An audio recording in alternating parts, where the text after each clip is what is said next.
नमस्कार, माझे नाव अमृता एकनाथ शिंदे. मी इयत्ता 4थीत शिकते. माझ्या शाळेचे नाव जिल्हा परिषद प्राथमिक शाळा उरे वस्ती.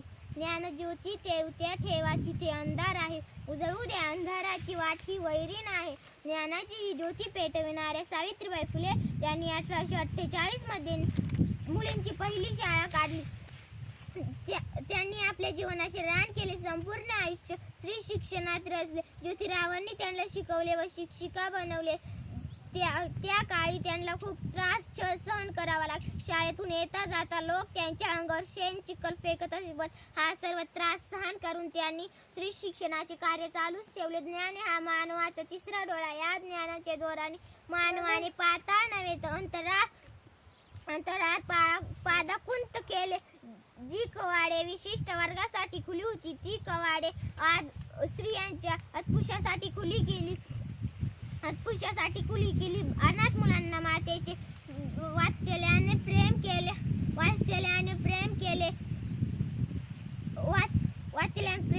काव्य फुले वावनकुश सुशोग रक्ताची अशी पुस्तके लिहिली. आधुनिक भारताच्या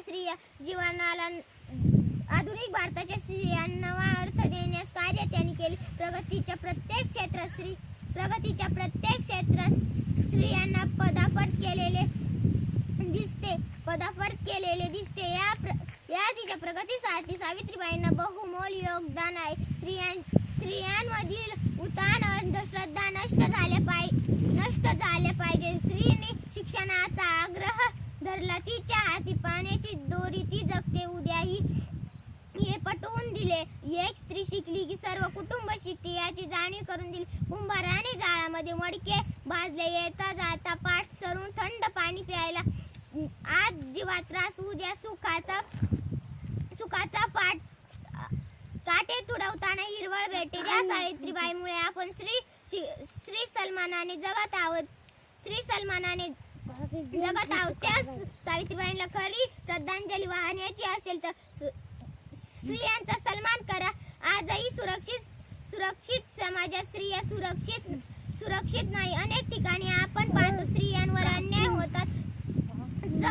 समाज माध्यमावर स्त्रियांवर फालतू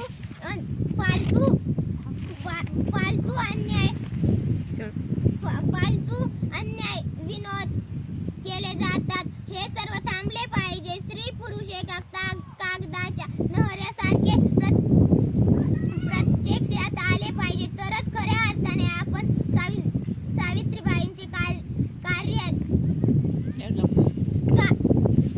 सावित्रीबाईंच्या त्यागाचे कार्याचे मोल जाणले असे घेऊन नीच देऊनी झुंझुन चंदन तुम्ही वेचित्या इथे कनकन मूर्ती तुम्हा शतशवन्न.